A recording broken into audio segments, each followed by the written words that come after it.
Hello भाइयों and बहनों, मेरा नाम है पीस एंड तुम देख रहे हो पीस दोगो। तो आज के इस वाली वीडियो के अंदर हम एक्सप्लेन करेंगे एक नई मानवा जिसका नाम है डिवाइन रैंक डिसेंडेंट। मेरे एक सब्सक्राइबर ने इसको एक्सप्लेन करने के लिए कहा और मैंने सोचा क्यों ना इसको किया जाए, क्योंकि इसका art style one of the best art style है जो कि मैंने आज तक देखा है किसी वेबटून के अंदर। तो यार चलो स्टार्ट करते हैं बिना किसी टाइम को गवाए। तो कहानी की स्टार्टिंग काफी ज्यादा क्योटिक होती है और यहाँ पे हमारे एमसी को दिखाया जाता है जो कि आधी नंगी पुंगी हालत में बैठा होता है और उसके दोनों हाथ बंधे हुए होते हैं और सोच रहा होता है कि ये सब क्या हो गया और ये जगह क्या है। तभी हमें ऑफिस कमांडर को दिखाया जाता है जो कि हमारे एमसी को डिवाइन पनिशमेंट देने वाले थे, क्योंकि इस बंदे ने उनकी जमीन में ट्रेसपास किया होता है। और आसपास जितने भी लोग होते हैं वो बोलते हैं तो एक डिक्लेरेशन ऑफ वॉर है, कितना 2 कौड़ी का इंसान है ये, इसने हमारे वादे को तोड़ा एंड इसको अब ये डिवाइन पनिशमेंट जोन में डालने वाला था। एंड इसको सुन के जो अपने एमसी है उसकी काफी ज्यादा फट गई होती है एंड वो सोचता है कि वो तो बस एक कूड़ा कलेक्ट कर रहा था एक केव के अंदर और ये सब क्या हो रहा है उसके साथ। वो काफी ज्यादा बेबस हालत में और रोंदू हालत में सोचता है कि क्या वो सच में एक ऐसी दुनिया में मरने वाला है जो उसकी है भी नहीं और बिना किसी रीजन के। और तभी हमें पता चलता है कि ये जो बंदा है ये अपनी दुनिया में ना होकर किसी और दूसरी दुनिया में आ चुका है। और तभी हमें 5 घंटे पहले का सीन दिखाया जाता है जहाँ पे एक बंदा फूड शॉप की ओर जाते हुए बोलता है, अरे खान क्या तुमने अभी अपना खाना खत्म नहीं किया। और ये जो बंदा होता है ये अपने एमसी का अंकल होता है और ये अपने कौन को बताता है, जब हम लोग अंदर जाएंगे तो तुम्हें मेरे साथ ही रहना है और अगर तुम इतने स्लो हुए तो शायद तुम्हें एक मेटल का टुकड़ा भी ना मिले। और वैसे भी आज 2 क्लीनर और कम्पीट करेंगे हमारी जॉब के लिए। अब यहाँ पे कौन नूडल चबाते हुए बोलता है, क्या आप एक सी रैंक डंजन के लिए भी इतने सारे लोग फाइटिंग करेंगे। एंड यहाँ पे उसका अंकल उसे समझाता है कि देखो भैया इस समय काफी ज्यादा लोग आ चुके हैं इस जॉब के लिए और हम कोई हीरो तो है नहीं। और तभी उसके अंकल को बाहर से आवाज आती है कि हीरोज आ गए हैं, जल्दी से रेडी हो जाओ। एंड तभी उसका अंकल जाते हुए बोलता है कि कौन जल्दी से रेडी हो जाओ। और यहाँ पे कौन नूडल्स चबाते हुए बोलता है कि हाँ वो आ रहा है। और नेक्स्ट ही पैनल के अंदर हमें दिखाया जाता है कि जितने भी क्लीनर्स होते हैं वो सी रैंक डंजन के पोर्टल के सामने आ जाते हैं और एक क्लीनर बात कर रहा होता है कि कैसे एक सी रैंक डंजन काफी लो लेवल डंजन है, बट इसके पोर्टल के सामने आते ही उसकी हार्ट बीट्स बढ़ जाती है।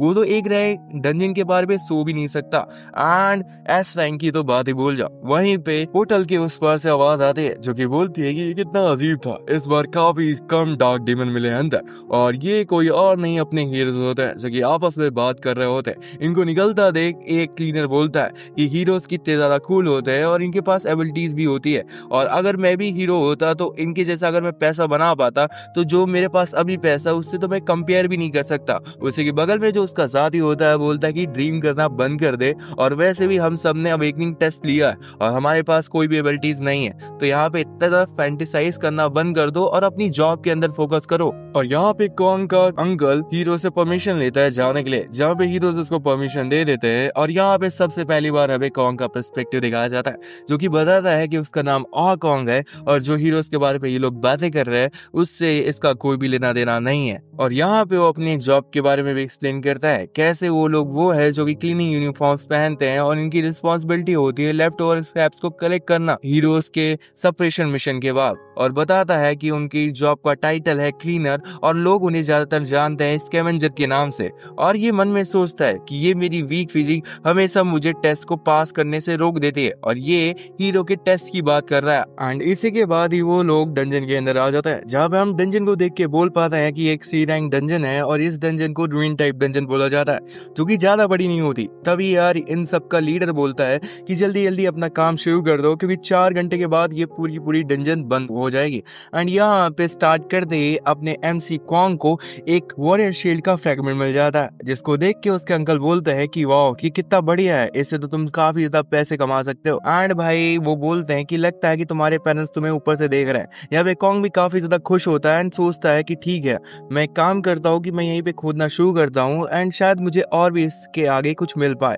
और यहाँ पे उसके अंकल बोलते हैं ठीक है तुम यहाँ पे खोदो एंड 3.5 घंटे बाद दोबारा मिल जाना जहाँ पे हमें मिलना है। एंड यहाँ पे 3.5 घंटे बीत गए होते हैं लेकिन यहाँ अपने एमसी को कुछ भी नहीं मिला होता इतनी ज्यादा खुदाई करने के बाद। तभी उसके अंकल उसको आवाज लगाते हैं कि कॉन्ग अब टाइम पूरा ही ओवर हो गया है, जल्दी इधर आओ। वहाँ पे कॉन्ग बोलता है कि ठीक है अंकल मैं आ रहा हूँ, थोड़ा रुक जाइए। एंड यहाँ पे कॉन्ग काफी ज्यादा डिप्रेस होता है कि उसको कुछ मिला नहीं होता इतने समय के बावजूद भी, और वो काफी ज्यादा डिप्रेस होकर सोच रहा होता है कि इतने में से तो अपनी बहन के एक दिन के इलाज के पैसे भी नहीं दे पाएगा। और जब ये बोल ही रहा होता है तभी उसे एक कुआं दिखता है, जिसको देख के वो बोलता है कि ये शायद अबेंडन है, यहाँ पे शायद हीरो भी नहीं पहुंचे। और ये सोचता है कि शायद मुझे इसके अंदर कोई वैल्यूएबल आइटम मिल जाए, तभी वो उस कुएं के पास चला जाता है। एंड वो कुएं में देखता है तो उसे एक स्केलेटन के हैंड पे एक चमकती हुई रिंग मिलती है। एंड उसको देख के सोचता है कि शायद कुछ ज्यादा वैल्यूएबल चीज होगी। और वो किसी तरह कुएं के अंदर पहुंचता है और स्केलेटन के हाथ से अंगूठी निकाल लेता है। एंड भाई निकालते हुए बोल रहा था मुझे माफ कर दो, मुझे माफ कर दो। और फाइनली उसके हाथ से वो अंगूठी लग चुकी होती है। एंड भाई उसको देख के उसके रिएक्शन ऐसे होते हैं कि वाह भाई ये कितना बढ़िया है, मैंने तो एक जैकपॉट हिट कर लिया, मैं बहुत ज्यादा अमीर हूँ। अगर ये हीरो इसकी थोड़ी सी भी एबिलिटी को एनहांस करे ना तो मैं इसको बहुत ज्यादा हाई प्राइस पे बेच सकता हूँ, कितना बढ़िया। और ये सोचते हुए उस रिंग को वो अपनी अंगुलियों में पहनने जा रहा था कि पहले मैं इस रिंग को अपने हाथों में पहन लेता हूँ, फिर बाद में अपने अंकल से पूछूंगा कि इसकी रैंक क्या है। और वो सोचता है कि जल्दी से जाकर उन लोगों से मुझे मिलना पड़ेगा।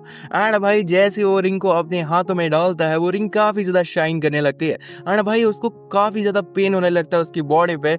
और यहाँ पे हम एक सिस्टम पैनल को देख पा रहे हैं जिसमें लिखा होता है कि बाउंडलेस रिंग ने अपने मास्टर को रिकॉग्नाइज कर लिया है और अब तुम इसको निकाल नहीं सकते, ना ही तुम इसको ट्रांसफर कर सकते हो, इसलिए एक्टिवेटिंग द बाउंडलेस पोर्टल। और यहाँ पे वो पोर्टल खुलने लगता है जहाँ पे हम देख पाते हैं कि उस रिंग से येलो कलर की एक वेव निकल रही है, जिसको अपना MC देख के काफी ज्यादा शॉक हो जाता है और वो पोर्टल में खींचता चला जाता है। और तभी वो अपने अंकल को हेल्प के लिए पुकारता है। उसके अंकल को उसकी आवाज आती है लेकिन इतनी साफ तरीके से नहीं आती, जिससे वो बोलता है कि लगता है कि ये तो कौन की आवाज है। वहां पे उसके जितने भी साथी होते हैं क्लीनर्स, वो बोलते कितनी बुरी बात है उस लड़के के बारे में, उसके पास एक वीक फिजिक है जिसकी वजह से वो एग्जाम को क्वालिफाई नहीं कर पाया और उसको अपनी बहन की भी देखभाल करनी पड़ती है। और यहाँ पे हम देख पाते हैं कि जो अपना MC है उस पोर्टल के अंदर घसीटता हुआ चला जाता है। और आगे हमें कौन की आवाज सुनाई देती है जो कि बताता है कि जब तक वो अपने सेंस में लौटा तब तक पहले से ही वो रस्सियों में बंधा हुआ था। एंड वो बोलता है कि वो ऐसी जगह ले जाया जा रहा है जहाँ पे उसे डिवाइन पनिशमेंट दी जाएगी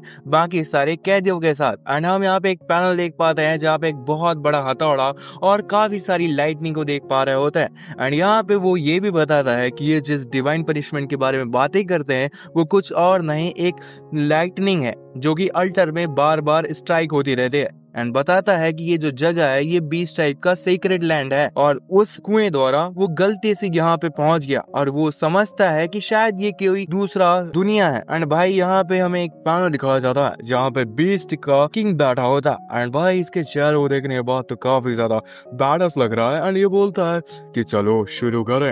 एंड यहाँ पे हमें वही दोबारा ऑक का कमांडर दिखाया जाता है जो कि बोलता है कि फेलो बीस्टमैन, आज हम लोग कुछ 3 वाइल्ड ट्रेटर को मारने वाले हैं और जो हमारा पहला क्रिमिनल है वो हम में से ही एक था, लेकिन उसने हमें धोखा दिया, हमारी इंफॉर्मेशन उन 2 कौड़े के इंसानों और एल्फ को सेल करके। एंड भाई जितने भी आसपास लोग होते हैं इस बंदे को वो लोग ट्रेटर और डिस्ग्रेसफुल शेमफुल बोले पड़े रहते हैं और बोलते हैं कि इसको डिवाइन पनिशमेंट दो। एंड फिर इसको भैया उस अल्टर पे फेंक दिया जाता है।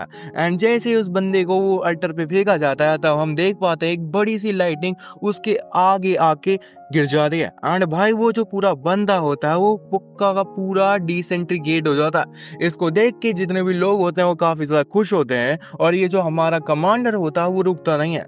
दूसरा जो डिवाइन पनिशमेंट का हकदार है वो है एक इंसान जिसने हमारे सीक्रेट लैंड में ट्रेसपास किया और ये यहाँ पे बताता है कि 1000 ऑफ ईयर से एक भी इंसान ने हमारे ट्राइब के सीक्रेट लैंड में अपना एक कदम भी नहीं रखा और इस इंसान ने हमारे वादे को तोड़ा। एंड भाई इसको सुन के जितने भी पीछे बीस्टमैन होते हैं, ऑक्स होते हैं, वो बोलते हैं कि ये 2 कौड़े ह्यूमन इंसेक्ट, इसको जल्दी से अल्टर के अंदर फेंक दो, इसको जरूरी ही मरना होगा, इसको डिवाइन पनिशमेंट दे दो। और यहाँ पे जो हीरो होता है वो ऑक्स को बोलने की कोशिश करता है कि ये बहुत बड़ी गलतफहमी है, यहाँ पे मैं गलती से आया, ये सब एक एक्सीडेंट की वजह से हुआ, मैं यहाँ पे नहीं मर सकता और मैं इस वर्ल्ड का हूँ ही नहीं, मेरा जो बहन है वो मेरे रिटर्न का वेट कर रही है। लेकिन वहाँ पे जो ऑक जिसको पकड़ रखा होता है वो घुमा के मुक्का मार देता है और इस मुक्के को खाने के बाद ऐसा लगता है कि MC बस अब पूरा निपटने ही वाला है। अंदर ही वो सोच रहा होता है कि मैं ऐसे नहीं मर सकता, मेरा सिस्टर मेरा वेट कर रही होगी, मैं ऐसे नहीं मरूंगा। मैं एक हीरो बनना चाहता हूँ, एंड उसको वो लोग अल्टर के अंदर फेंक देते हैं।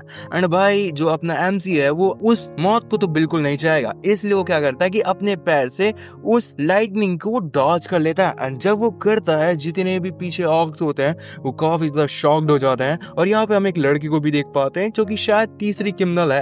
एंड भाई वो सब सोच रहे हैं कि इसने डॉज कैसे कर लिया। यहाँ पे कमांडर भी काफी ज्यादा शॉक्ड है कि आज तक किसी ने भी डिवाइन पनिशमेंट को डॉज नहीं किया। और यहाँ पे हमें फेस दिखाया जाता है डीमन किंग का। भैया यहाँ पे हमें समझ में आता है कि वो भी काफी ज्यादा इंटरेस्टेड है।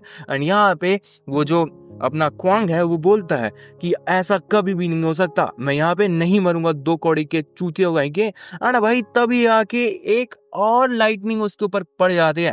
एंड भाई ऐसा लगता है कि वो बंदा अब डिसइंटीग्रेट होने लगा। एंड यहाँ पे वो जो कमांडर होता है वो हंसते हुए बोलता है, अबे इस लीडर को कोई बताओ, अबे डिवाइन पनिशमेंट में एक ही स्ट्राइक थोड़े ना होती है। एंड भैया इसके साथ काफी ज्यादा स्ट्राइक्स होती हैं। एंड भाई जितने भी ऑक्स होते हैं एकदम खुश हो जाते हैं ये। एंड भाई जो लड़की होती है वहां पे वो बोलते हैं कितना बुरा है। और यहाँ पे हमें कॉन्ग दिखाया जाता है जो कि पूरा डिसइंटीग्रेट होने लगा था, और वो बोलता है नहीं मैं नहीं मर सकता। और यहाँ पे उसके हाथ पे जो रिंग होती है वो चमकना शुरू हो जाती है। एंड हमें एक पैनल दिखाई देता है जहाँ पे लिखा होता है कि बाउंडलेस रिंग ने डिवाइन सिस्टम को एक्टिवेट कर दिया है। अरे भाई हम देख पाते हैं कि जो अपना एमसी है उसकी पूरी बॉडी ही ग्लो करना शुरू हो जाती है। यहाँ पे हमें बताया जाता है कि जो सिस्टम है वो अब एमसी की न्यू बॉडी को क्रिएट कर रहा है, स्ट्रॉन्गेस्ट बॉडी को बना रहा है। एंड भाई इसको देख के जो अपना बीस्ट किंग होता है वो काफी ज्यादा इंटरेस्टेड हो जाता है इस सारी चीजों को। एंड हम देख पाते हैं कि कंटिन्यूअसली हमारे एमसी के ऊपर काफी सारी स्ट्राइक्स हो रही हैं, लेकिन उससे कुछ भी नहीं हो रहा। यहाँ पे जो कमांडर है वो भी काफी ज्यादा शॉक्ड है ये सोच के कि ये बंदा अभी जिंदा कैसा है। और यहाँ पे हम कॉन्ग को देख पाते हैं जिसकी 15% तक बॉडी फोर्स हो चुकी थी। और यहाँ पे जितने भी वो ऑक थे वो काफी ज्यादा शॉक्ड थे कि ये सब चल क्या रहा है। यहाँ पे कंटिन्यूअसली कॉन्ग के ऊपर काफी सारी स्ट्राइक्स हो रही हैं, लेकिन कॉन्ग अब अपने पैरों पे खड़ा हो चुका है। उसकी 40% तक बॉडी फोर्स हो चुकी है और उसको एक स्किल मिल जाती है हेवेंस आई करके, जिससे वो कुछ भी डिटेक्ट कर सकता है। एंड भाई यहाँ पे कॉन्ग बोलता है कि मुझे कुछ बुला रहा है। एंड भाई अब वो बंदा चलना शुरू कर देता है। एंड अब वो कहाँ जा रहा है हमें पता चलता है कि वो जा रहा है उतने बड़े हैमर के पास जिससे इतनी सारी लाइटनिंग निकल रही है। एंड भाई ये जो हैमर होता है ये किंग्स हैमर होता है। यहाँ पे हमें पता चलता है कि जो अपना क्वांग है उसकी 16% तक बॉडी फोर्स हो चुकी है। उसको एक स्किल मिलती है डिवाइन सेंस इन्वेंट्री करके। एंड भाई एक और स्किल मिलती है एब्सोल्यूट रेप्लिकेशन करके।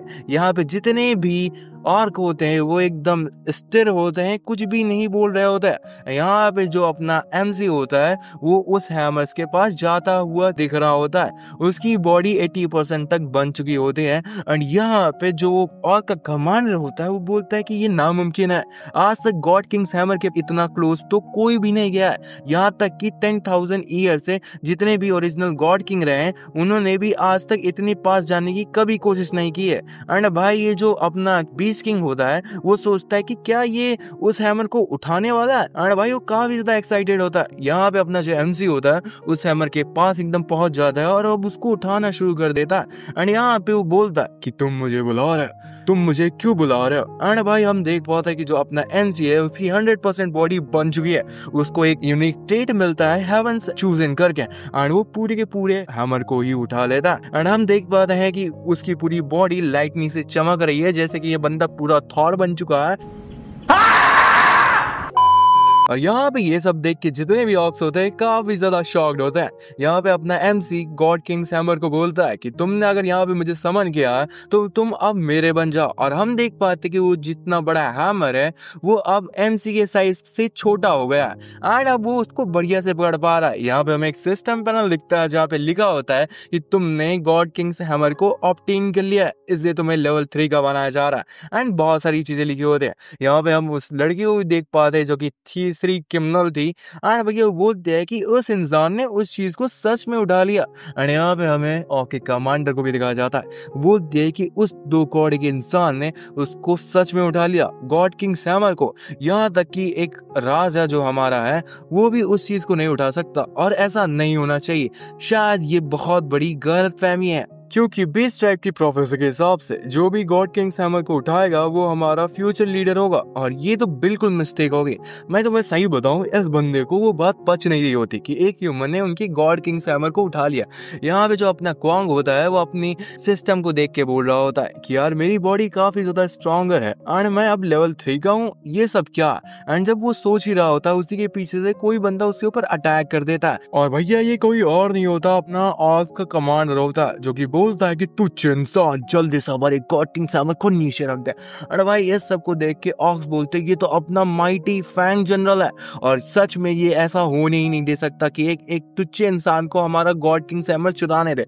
अरे भैया ये सब उसके सपोर्ट में आ जाता है। यहाँ पे अपना ऑक का कमांडर बोलता है कि मुझे नहीं पता कि तुमने किस ट्रिक का यूज किया है डिवाइन पनिशमेंट से बचने के लिए और उस गॉड किंग्स हैमर को उठाने के लिए, लेकिन मैं तुझे एडवाइस देता हूँ जल्दी से वो हैमर को रिटर्न कर दे और अपनी पनिशमेंट को एक्सेप्ट कर ले। आमन ये बंदा बोल रहा होता है अपने एमसी से कि देखो भैया हैमर तो उनको लौटा दो, हम तुम्हें माउंट लौटा देंगे। ये कैसी बात हुई? अगर तुम्हें बातचीत करनी है तो आराम से करो। और यहाँ पे कॉन्ग अपनी हेवन साई का यूज करता है उस बंदे के स्टैट्स देखने के लिए, जहाँ पे वो देख पाता है कि उसका नाम फैंग दाओ है एंड उसका टाइटल है फैंग जनरल। वो लेवल 84 का बंदा है एंड उसकी क्लास है बीस्ट वॉरियर की एंड उसका वेपन ए रैंक है। हम बंदा पूरा फ्लश्ड है, मतलब ये बंदा सच में काफी ज्यादा पावरफुल है। एंड यहाँ पे कॉन्ग अपनी एबिलिटीज को समझ रहा होता है एंड ये भी सोचता है कि शायद यही वो सिस्टम है। एंड यहाँ पे जो जनरल होता है उसे लगता है कि उसने उसके चैलेंज को एक्सेप्ट कर लिया एंड वो बोलता है कि तुझ में सच में लगता है थोड़ी सी हिम्मत है, इसीलिए ठीक है मैं तुझे बिल्कुल ही तेजी मौत दूंगा। एंड यहाँ पे अपना कॉन्ग बोलता है देखो भैया रुक जाओ, ये बहुत बड़ी मिसअंडरस्टैंडिंग है एंड भैया ये तो कुछ रुकने वाला नहीं है। एंड वो बोलता है कि बहुत देर हो चुकी है एंड वो अब पूरा प्रहार कर देता है अपने एमसी के ऊपर। एंड यहाँ पे एमसी बोलता है कि अरे रुको तो। एंड यहाँ पे वो जो तीसरी क्रिमिनल होती है वो सोचते है कि ये इंसान तो गया, जो अपना फैंग जनरल है वो बीस्ट किंग का 5वां सबसे ज्यादा ग्रेट वॉरियर है और उसकी कॉम्बैट स्ट्रेंथ तो बहुत ज्यादा भयानक है। एंड या हम एक बहुत बड़े इम्पैक्ट को देख पाता है जहां पे उस बंदे ने अपने इम्पैक्ट ब्लेड स्ट्राइक का यूज किया होता है, लेकिन पता नहीं कैसे अपने एमसी ने उस चीज को ब्लॉक कर दिया होता है। क्योंकि देखो यहाँ पे उसने जो हैमर उठा रखा है वो बहुत बढ़िया हैमर है एंड दूसरी उसकी बॉडी इनविंसिबल है, जिसकी वजह से उसने इसको ब्लॉक कर दिया है, लेकिन उसके हाथ फिर भी नम होते हैं। एंड इसको देख के जो ऑक का कमांडर होता है काफी ज्यादा शॉक्ड होता है एंड भैया विश्वास नहीं कर पा रहा होता है कि उसने उसके ब्लेड के स्ट्राइक को रोक दिया। वो सोचता है कि शायद ऐसा गॉड किंग्स हैमर की वजह से हुआ होगा, लेकिन वो इस चीज को भी सोचता है कि ये मेरे फिर उस शॉक वेव को अपनी बॉडी से कैसे झेल पाया। एंड बोलता है कि तू धन्यवाद कर हैमर्स की पावर का, क्योंकि तू मेरे से बच गया, लेकिन तेरा लक अब और काम नहीं करेगा क्योंकि अगले वार में मैं तेरे पूरे सर को उड़ा दूंगा। और बंदा पूरा रेडी होता है, लेकिन अपना क्वांग समझाने की कोशिश करता है कि देखो भैया रुक जाओ, ये बहुत बड़ी मिसअंडरस्टैंडिंग है, मेरी बात सुनो, मैं इस वर्ल्ड का हूं ही नहीं।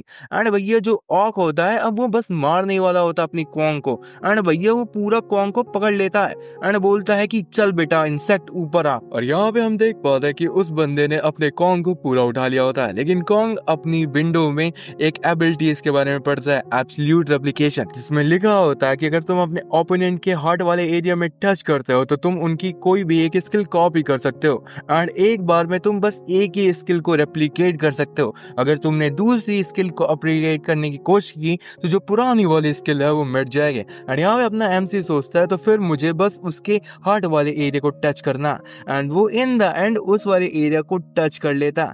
एंड बंदा जैसे ही उसके निपल्स में टच करता है वो जो बंदा है वो काफी ज्यादा सेड्यूस हो जाता है। आई मीन ये बहुत फकिंग पैनल था जहाँ पे पूरा वो जो वॉरियर है वो काफी ज्यादा सेड्यूस सा हो गया था। एंड वो जो एमसी है वो उसकी स्किल्स को देख पा रहा होता है एंड सोचता है कि क्या मैं सच में कोई भी एक स्किल कॉपी कर सकता हूँ। एंड यहाँ पे जो अपना कमांडर होता है अपने होश में आ जाता है एंड बोलता है तू तुच्छ इंसान, तेरी हिम्मत कैसे हुई मेरी चेस्ट को छूने की, तू साले ठगी कहेंगे। और यहाँ पे हमें कॉन्ग को दिखाया जाता है जिसने इसकी हेवन शैटरिंग स्ट्राइक को कॉपी कर लिया होता है, क्योंकि इसके हैमर के हिसाब से ही काफी ज्यादा परफेक्ट थे।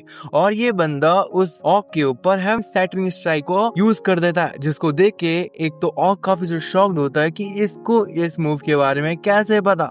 और हम देख पाते हैं कि इसका इम्पैक्ट बहुत ज्यादा तेज होता है, जितने भी ऑक्स होते हैं वो शॉक्ड होते हैं। एंड हमें यहाँ पे कमांडर को दिखाया जाता है जो कि बोलता है अरे मुझे तो बिल्कुल भी डैमेज फील ना हुआ, वैसे ये तो बढ़िया भी है। और ऐसा इसलिए हुआ था क्योंकि अपने एमसी का लेवल काफी ज्यादा कम है, जिसकी वजह से इसकी स्किल सही से एक्टिवेट नहीं हो पाई थी, और इसकी वजह से जो एनिमी को ज्यादा डैमेज भी नहीं हुआ। और इसकी पूरी पावर निकालने के लिए तुम्हारे पास स्ट्रेंथ होनी चाहिए, जो कि थी नहीं, और यहाँ पे एमसी का अच्छे से कट गया होता है। और यहाँ पे जो अपना ऑक वॉरियर होता है वो बोलता है तू चुतिया कहीं के, तूने मुझे एम्बैरस करने की कोशिश की सबके सामने। और बीच ही में हम देखते कि कोई बंदा उन्हें रोक देता, एंड ये कोई और नहीं बीस्ट का किंग होता, जिसको देखने के बाद जितने भी ऑक होते हैं बोलते कि शायद हमारे किंग से बिल्कुल देखा ना गया और इस बंदे को खुद ही मारने चले आए। एंड या बोलते हैं कि बीस्ट किंग जल्दी से ह्यूमन को मार दो। और यहाँ पे हमें वो तीसरी प्रिजनर भी दिखाई जाती है, जो कि इन सभी लोगों से अच्छी है। एंड यहाँ पे हम देख पाते कि उसका इम्पैक्ट काफी तेज होता है, और यहाँ पे एमसी को भी उसका इम्पैक्ट समझ में आ रहा होता। लेकिन सबसे शॉकिंग बात ये होती है कि वो जो बीस्ट किंग है उसने अपने एमसी के सामने अपने घुटने टेक दिए होते हैं। अरे भाई सब शॉक्ड होते हैं, और ये पैनल सच में ज्यादा फनी होता है। यहाँ पे एमसी को भी समझ में ना आ रहा होता, एंड वो बोलता है क्या इसने मेरे सामने अपने घुटने टेक दिए। एंड यहाँ पे अपना बीस्ट किंग बोलना शुरू करता है, ऐसा लगता है कि गॉड किंग सामन में तुम्हें चूज किया और 1000 ऑफ ईयर से तुम पहले चूजन वन हो। एंड भाई इसका फेस देख के तो ऐसा लग रहा है कि ये सीड्यूस ज्यादा कर रहा है। और यहाँ पे वो घोषणा करते हुए बोलता है, ट्राइब मेंबर्स, इतने सालों से कोई भी गॉड किंग सैमर को नहीं उठा पाया, और आज के दिन इस इंसान ने उसको लिफ्ट कर लिया है। मुझे लगता है कि गॉड किंग सैमर ने इसको एक्नॉलेज किया, लेकिन जितने भी ट्राइब मेंबर्स होते हैं वो बिल्कुल खुश तो ना होता है। यहाँ पे जो बीस्ट किंग है वो बोल रहा होता है कि अगर ये ह्यूमन है जिसने हमारे हैमर को उठाया है तो शायद ये वो होगा जो हमें फ्यूचर में लीड करेगा, तो क्यों ना वेट किया जाए और देखा जाए। लेकिन जितने भी यहाँ पे ऑक्स होते हैं वो सोचते हैं कि ऐसा कैसा हो सकता है। एंशिएंट प्रोफेसी में तो ये कहा गया था कि जितने भी गॉड किंग्स हैमर को उठाएगा वो बंदा हमारा लीडर होगा, लेकिन ये तो कोई बीस्टमैन है ही ना। और यहाँ पे जो कमांडर भी होता है कि बीस्ट देखिए मैं आपकी जजमेंट को कुछ बोल नहीं रहा हूँ, लेकिन ये एक इंसान है, हम कैसे हैं इसको। एंड यहाँ पे बीस्ट किंग बोलता है, इंसान, क्या प्रोफेसी में कभी ऐसा कहा गया था कि क्या हैमर किसी बीस्ट किंग को ही चूज करेगा। और ये बंदा रुकता नहीं है और बोलता है, मैं माइटी बीस्ट किंग, मैं इस हैमर को नहीं उठा सकता, और तुम चाहते हो कि मैं इस रेयर चांस को ऐसे ही अबैंडन कर दूं। एंड यहाँ पे वो जो बीस्ट का कमांडर होता अपने घुटने में आ जाता कि देखिए पापा हमसे गलती हो गई, लेकिन हाँ बिल्कुल था, प्रोफेसी में बिल्कुल नहीं कहा गया था कि जो लीडर होगा बीस्टमैन होगा। और वो बंदा पूरे अपने घुटने में आ जाता। और लेकिन यहाँ पे कमांडर ये भी बोलता है, लेकिन साहब ये बंदा आउटसाइडर है। एंड यहाँ पे वो जो बीस्ट किंग होता है वो अपने एमसी से उसका नाम पूछता है, अपना एमसी अपना नाम आक्वांग बताता है। एंड यहाँ पे जो अपना बीस्ट किंग होता है बोलता है, आक्वांग, तुम अगर हमारी होप को सच में कायम करोगे तो मैं तुम्हें यहाँ से आजादी देता हूँ, लेकिन तुम बहुत ज्यादा वीक हो, इसलिए मैं तुम्हें 1 साल का टाइम दे रहा हूँ, तुम्हें यहाँ पे लौटना होगा, और फिर मैं तुम्हें टेस्ट करूंगा और देखूंगा कि तुम क्या सच में हमें वर्दी हो लीड करने के। एंड यहाँ पे वो कॉन्ग के ऊपर एक मार्क छोड़ देता है एंड बोलता है कि अगर तुम 1 साल के अंदर नहीं लौटे तो मैं अपने बढ़िया वॉरियर तुम्हारे पीछे लगा दूंगा, जो तुम्हें दुनिया के एंड तक मार देंगे। एंड बंदा सपोर्ट भी कर रहा होता है एंड धमकी भी दे रहा होता है, और ये बहुत बढ़िया होता है। और यहाँ पे कॉन्ग को तो कुछ समझ में ना आ रहा होता, लेकिन तभी उसको पीछे से काफी तेज आवाज आती है, और ये कोई और नहीं वही थर्ड क्रिमिनल होती है। लेकिन लड़की तो काफी बढ़िया, जो कि बोलती है कि अबे भैया जल्दी से सही बोल दो एंड फ्रीडम पालो और स्ट्रांग हो जाओ। एंड यहाँ पे कॉन्ग उसके बारे में सोचता, अरे हाँ ये तो वो गर्ल है जो मेरे पीछे डिवाइन पनिशमेंट के लिए वेट कर रही है, चलो इसके ऊपर हेवंस आई ट्राई करता है। और यहाँ पे वो उसके ऊपर हेवंस आई लगा देता है। लेकिन सबसे बड़ी बात होती है कि उस बंदी का वो नेम नहीं देख पा रहा होता, टाइटल भी नहीं देख पा रहा होता, बस वो देख पाता है कि वो एक लेवल 72 की बंदी है और उसकी क्लास बीस्ट वॉरियर है जैसे अपने कमांडर की थी, एंड उसके वेपन कुछ भी नहीं है। एंड भैया यहाँ पे वो जो लड़की है वो चुप नहीं होती, वो बोलती है, अगर तुम जिंदा रहोगे तो तुम्हारे पास होप होगी, और वैसे भी जो ये मिरेकल तुम्हें हेवन से मिला है उसको तुम वेस्ट मत करने दो। और इसको सोचने के बाद जो कॉन्ग है वो भी सोच में पड़ जाता है कि हाँ सच में एक मिरेकल है जो हेवन से मिला, और मैं इस मिरेकल को बिल्कुल भी जाने नहीं दूंगा। और या पहले मैं यहाँ पे जिंदा रहता हूँ, फिर मैं सोचूंगा कि मैं अपने घर कैसे लौट सकता हूँ। और सोचता है कि ठीक है मैं एक्सेप्ट करता हूँ कि मैं 1 साल के अंदर लौटूंगा। लेकिन मेरी एक रिक्वेस्ट है। एंड यहाँ पे बीस्ट किंग बोलता है कि क्या रिक्वेस्ट है तुम्हारी? एंड वो बोलता है कि मुझे उस लड़की को अपने साथ ले जाना है। एंड वो लड़की बोलती है मैं। एंड भाई ये पैनल बहुत बढ़िया होता है, बहुत बढ़िया। और यहाँ पे कॉन्ग सोचता है कि इसको एक थैंक यू का रिमाइंडर समझो। एंड यहाँ पे हम नेक्स्ट पैनल में देख पाते हैं जहाँ पे अपना कॉन्ग कबीले के बाहर खड़ा होता है एंड खुद के मन में काफी सारे सवाल पूछ रहा होता है, जैसे कि ये जब से उसको रिंग मिली है तभी उस पोर्टल के द्वारा वो इस नए वर्ल्ड के अंदर आ गया। ये वो भी सोचता है कि वो कैसे ही इस वर्ल्ड से बाहर निकलेगा। वो अपनी स्ट्रेंज एबिलिटीज के बारे में सोचता है एंड जब वो सोच रहा होता है तभी उसको पीछे से आवाज आती है, मैं रेडी हूँ मास्टर। एंड वो कॉन्ग सोचता है मास्टर, एंड पीछे हम देख पाते हैं उसी लड़की को। एंड वो लड़की बोलती है कि अरे हाँ मास्टर, आपने मेरी जिंदगी बचाई, इसलिए अब ये मेरी जिंदगी आपको बिलोंग करती है एंड मैं आपको अब हमेशा फॉलो करूंगी थ्रू लाइफ एंड डेथ। तो चलो अब हम यहाँ से चलते हैं। अरे भाई कॉन्ग इस सीन को देख के भैया है तो वो भी लड़का ही, तो बोलता है कि क्या बे भगवान, इतनी ब्यूटीफुल लड़की और उसने मुझे मास्टर कहा। एंड भाई इसका तो किसी का ठिकाना नहीं होता। एंड वो यहाँ पे शर्माते हुए बोलता है अरे नहीं नहीं, ये तो नेचुरल है एक दूसरे की मदद करना। लेकिन वहाँ पे वो लड़की बोलती है मास्टर फिर भी क्या आप समझते हैं कि बहुत ज्यादा इंपॉर्टेंट डे है मेरी जिंदगी का, क्योंकि मुझे एक नया चांस मिला है जिंदगी जीने का। और वो कॉन्ग के हाथ को पकड़ के ये सब बोल रही होती है। और यहाँ पे कॉन्ग सोचता है कि मैं छोटा था जिसकी वजह से मेरे साथ कभी भी कोई खड़ा नहीं हुआ और मेरी आईज देख के किसी ने मुझे आज तक थैंक यू नहीं बोला। और यहाँ पे वो लड़की कहती है कि प्लीज आप मेरे को मास्टर बोलने दीजिए, और ये बहुत हम्बल रिक्वेस्ट है। और यहाँ पे वो लड़की ऐसे बोल रही होती है जिसको भैया देख के अपने कॉन्ग के नाक से खून निकल आया होता। भैया है तो वो भी लड़का ही, तो या मैं तो कुछ नहीं बोलने वाला इसको। एंड यहाँ पे वो लोग अपनी जर्नी स्टार्ट कर देते हैं। और यहाँ पे कॉन्ग को अचानक से अपनी छोटी बहन के बारे में याद आ जाता है कि कैसे उसकी छोटी बहन उसका वेट कर रही होगी और वो यहाँ पे क्या सोच रहा है। लेकिन तभी उसको एक मैसेज बॉक्स दिखता है जिसमें लिखा होता है कि बाउंडलेस रिंग अब बाउंडलेस पोर्टल बनाने के लिए रेडी है, जिसका कूल डाउन टाइम 24 आवर्स है। एंड इसको देख के जो कॉन्ग है वो सोचने लगता है कि अरे हाँ, ये वही पोर्टल है जिसकी मदद से वो इस वर्ल्ड के अंदर आया था, कि अगर वो इस पोर्टल को दोबारा एक्टिवेट करता है तो शायद वो अपने घर पे वापस जा पाएगा। और इसको सोच के कॉन्ग उस पोर्टल को एक्टिवेट कर देता है और वो पोर्टल सच में खुल जाता है, जिसकी मदद से अपना कॉन्ग वहां से निकल जाता है। और यहाँ पे वो जो लड़की होती है वो बोलती है मास्टर। एंड तब तक जो कॉन्ग है वो पोर्टल से अपने रियल दुनिया में पहुंच चुका था। एंड वहां पे वो पहुंच के क्या देख पाता है कि उसके पास अभी भी वही पावर्स हैं। एंड यहाँ पे वो बहुत ज्यादा खुश हो जाता है कि यार मेरे पास तो अभी भी वही पावर्स है, और वो लेवल 3 का है।